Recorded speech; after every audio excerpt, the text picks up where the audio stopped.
Okay, so it's not for the first time that I end up in the very last session. I'm under a clock, so I'm going to dispense with the usual niceties of thanking the host for the opportunity for this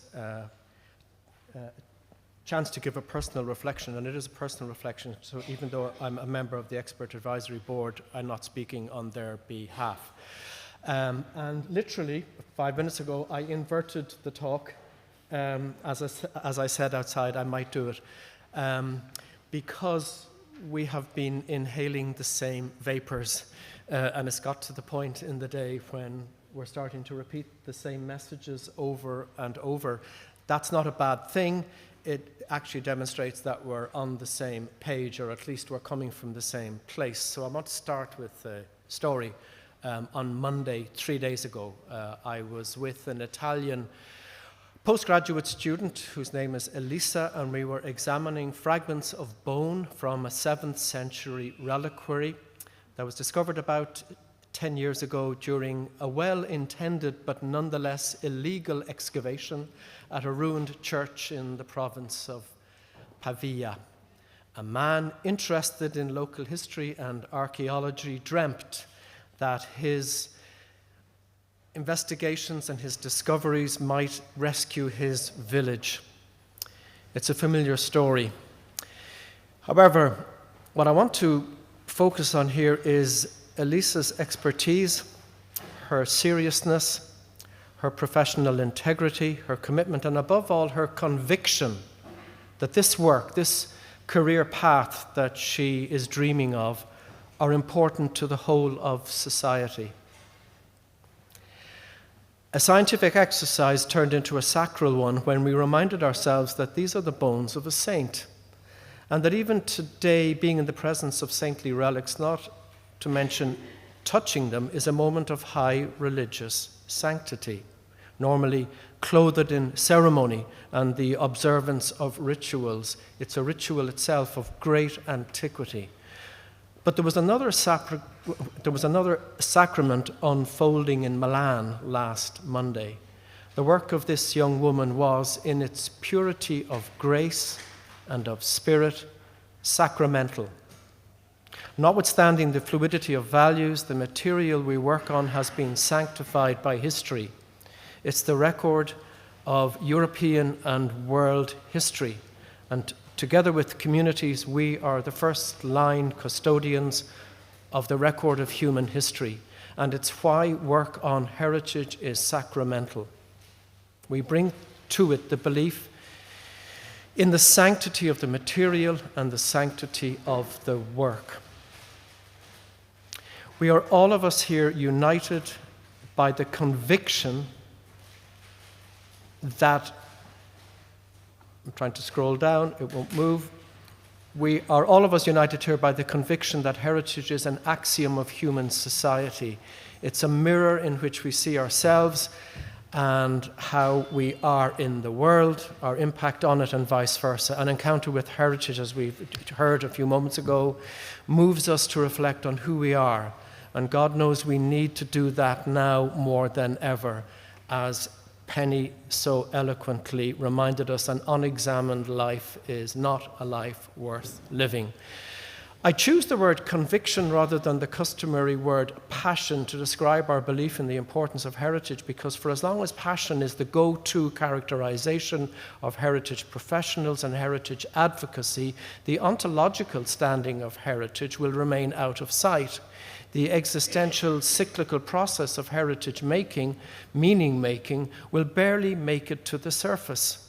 I'm aware that this is an abstruse proposition because like you, like all of you, I'm passionate about heritage, but passion can obscure the fact that this is where the sector workforce makes its living.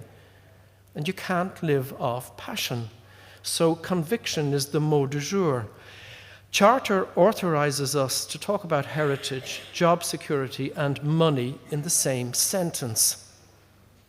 It's reshaping statistical data that will allow the sector to leverage its huge economic clout, and it's propagating an outward-looking appetite to contribute to other sectors.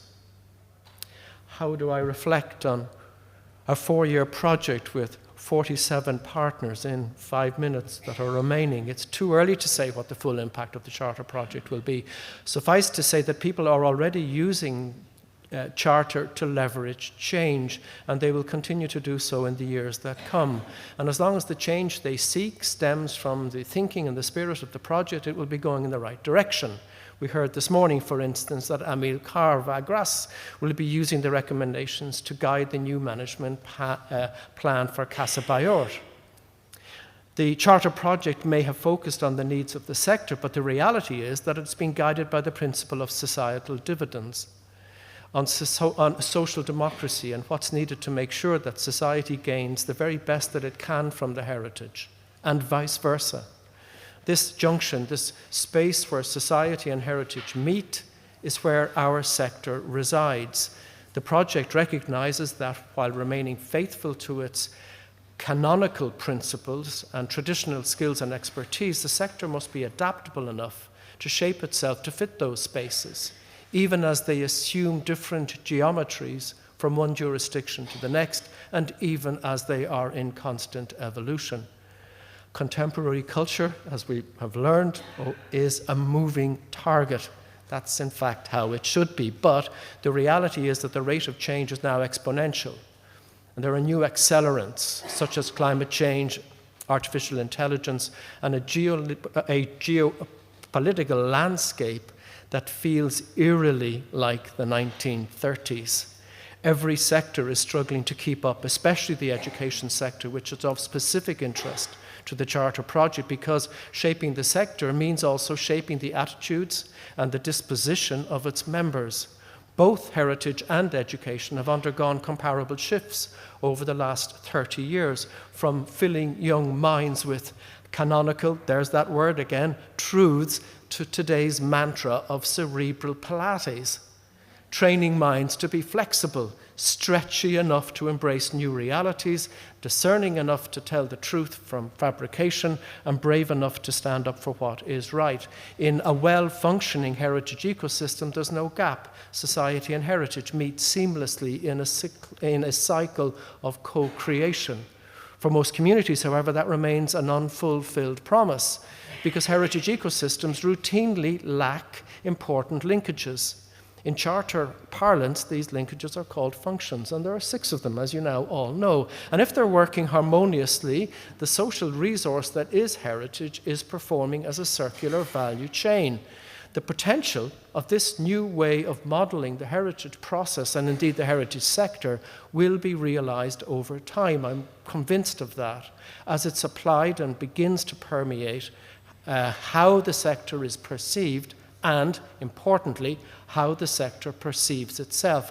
An outcome of the project is the sector will never see itself in the same way again. The recommendations try to cover the full landscape, not only of the sector, but of its wider socioeconomic context, tackling issues as fundamental as agreeing on the definition of the phenomenon that is heritage, a word that was once a noun, but now, to paraphrase Margherita Sani, is a verb. This paradigm shift began with and continues to be driven by a canon of academic literature from a very wide variety of disciplines, many of whom would not self-identify as heritage-related.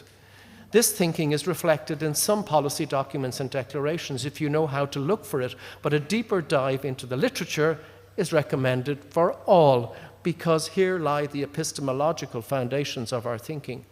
And as the conditions change, as they are, that thinking is changing.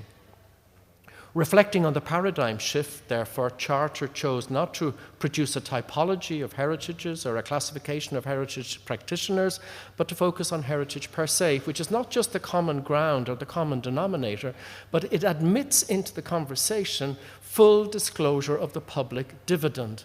And that's the importance. That is what makes it crucial. The shift from noun to verb, however, is a problem for policy development. Policy makers prefer nouns, but we in the sector are frustrated by having to perpetuate an anachronistic definition of heritage. We need to tackle this. A good place to start is to drop the prefixes cultural and natural. It is all heritage. And the differentiation is not only out of date, but it gets in the way of applying the full power of heritage to the Sustainable Development Goals. This is really important. Thank you, Elis, for that quiet round of applause. Another fundamental of the project is mapping and measuring the sector to make it visible in diverse forms and to make it visible to itself. There's a special place in heaven for those who journeyed through the purgatory of Nace, Esco, and Isco. And thank you, Elis, for the clearest explanation of these codes earlier today, and Anna Mignosa, and all of you who were involved in that pilgrimage. This seemingly colorless world will be a catalyst of change. Along with the Spiderweb, Charter has provided the sector with not only a footprint, but a scaffold. Some aspects of the project demand more cogitation. The Alliance and the Observatory have the potential to be, or to be how the momentum of this project is maintained into the future. So the most prudent thing to do now is to move carefully and to avoid imposing constraints and predeterminants on the thinking. Have faith in the wisdom of the consortium to arrive at mature proposals, but we're not there yet. Charter has been the biggest, most ambitious sectoral project to date, and the cultural and professional diversity present here and at all the other meetings is its enduring strength. Difficult at times, to be sure, but worth it. Always worth it. Has the project been too ambitious? Time will tell, but I, for one, adhere to the tenet, if you don't aim for the stars, you won't get to the moon. And of course, on the sidelines of all the meetings is talk of politics. I'm going to stop in a moment. I can see fidgeting beside me. As I say, on the sideline of all the meetings is talk of politics, and the political landscape today is, to put it mildly, challenging. This is where Charter has to land, however, and it is shaping the context of our work. The project has been bookended by the messy, anarchic, and frankly squalid end of the first Trump presidency in January 2021, and now the equally worrying prelude to another 4 years of Trumpery, which this time around will find fertile ground in the populist right that has sprung up like a hydra, threatening the very future of the European project itself.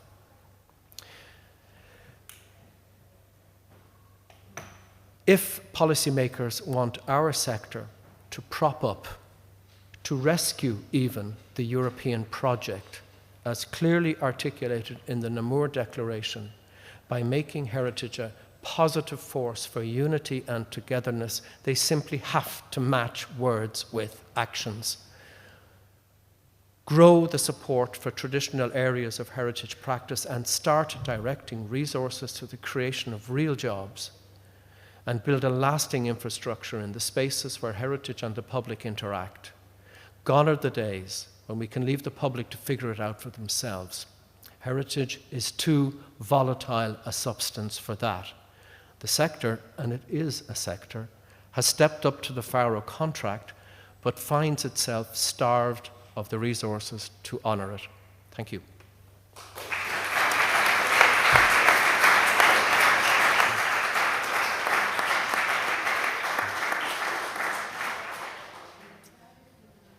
Well, hello everyone. It's a little bit difficult to follow up on that.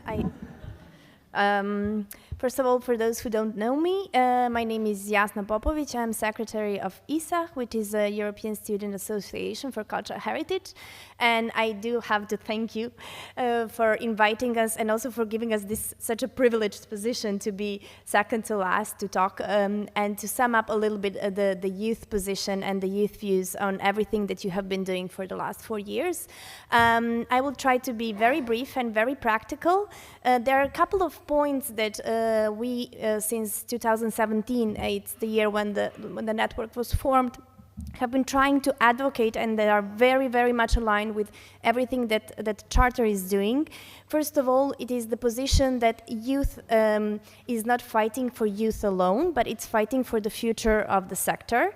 We strongly believe that by working with a little bit of a more senior or more experienced professionals, we are working towards a resilience of the sector, which is very much what are your recommendations about. It is not just to ask for new jobs, to ask for better positions or better pays. It is to preserve what we want to be preserved, and the youth is the way forward. We need to create a more sustainable environment, both for our generation, but also for the future generations.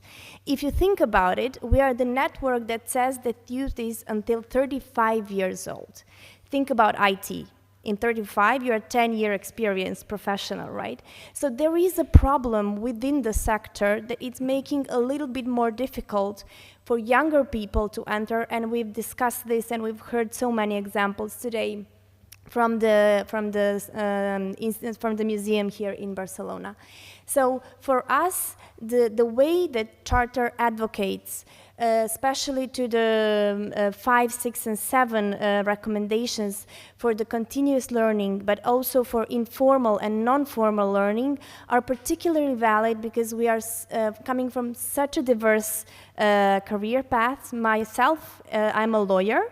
So can you imagine that I've ever had a topic of heritage? I didn't. So we need these external ways of building the skills. And while we are talking about core skills in heritage and talking about soft skills in heritage, I think that we have to think about another skill in heritage, which is the mind-opening skills. The skills that are helping us not read the painting or understand the stone, but the skills that are allowing us open-mindedness, that allowing us sharing the similarities, but also being able to discuss diversities, to discuss contested heritage, and to fight what you have been telling us, which is the misusage of heritage in the populist, far-right narratives that are becoming stronger and stronger today. I would particularly like also to highlight the recommendations that are discussing the paid internships, the position of the voluntariat, because it is not often that in these kind of forums you hear what is really troubling a group of people. We all talk about ideals, we all talk about passion, but at the end of the day, we have our needs, we have our bills, and we have our lives that need to be led. So in advocating for work balance approach, for life balance approach, but also for, which is, I think it's particularly important, for identifying different institutions and NGOs as an important stakeholders. We are actually also counting them liable. It is not only high politics that is creating free internships and free volunteering.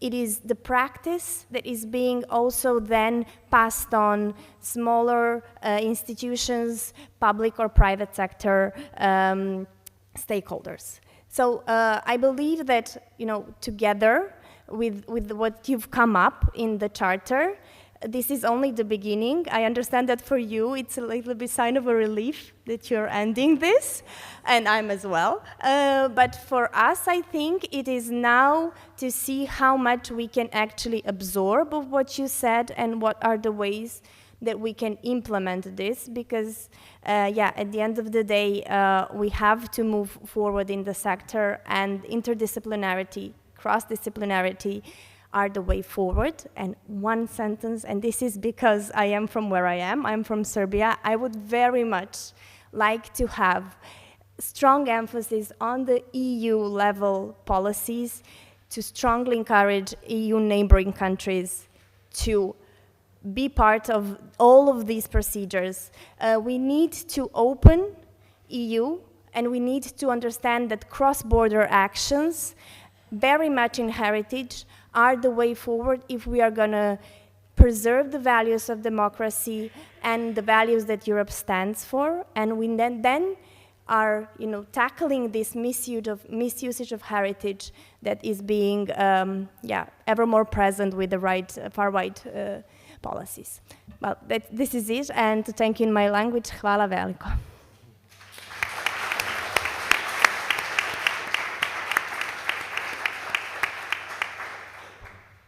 Thank you, Jasna. Thank you, Conor, for your really wonderful reflections to close this conference. I will just share with you just 3 very short ideas because we have to leave this room in 3 minutes. So, first idea is we are very happy. I'm particularly happy because coordinating this huge network and this very important project in these last 4 years has been, for me, a very learning experience, and but also very tiring experience. So, in a way, I think that's, for me, it's important. We are here in my own city, and I try to connect. I think connecting people, connecting professionals is the main task, because this is the main asset we can use.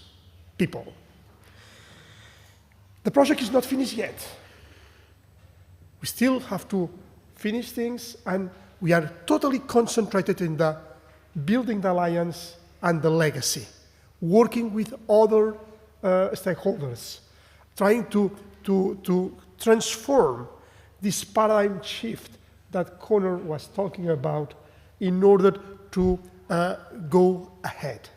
And this is just the second idea I wanted to say, is that for us, the legacy of the project is very important, which means continuing opening minds, critical thinking, able to transform and bridge the gaps between cultural heritage, the education and training, the employers, the market. This is the role of this project, and this is the central thing. And this is, we know, as Conor said, is a pilgrimage. But, well, why not? We are committed people. So, and I'm now just going to the third idea, which is this, I want to thank this wonderful charter team. It's a family today, and I really, really like to thank all of you that have been participating much far away from the real commitment that your institution signed one day for being part of the consortium. This is much more, because there are a wonderful group of people. And of course, I want to thank the people who have been organizing this conference, because it's a lot of work. So Herman, I don't see Herman, I see here, yes. I see Juan Manuel, I see all the volunteer people. As well, the volunteers that are outside, the technicians that are helping us in the streaming. You know that many people are following us in the streaming as well. So that's, for me, it's really, really very important. The work is not done yet. Tomorrow we will continue in internal work of the consortium, but thanks for all the professionals that have joined us during this day. I hope you will go home with more fitted with new ideas and with this joint commitment that really working on the professional skills is one of the most important challenges, most important results of the project. So thank you very much.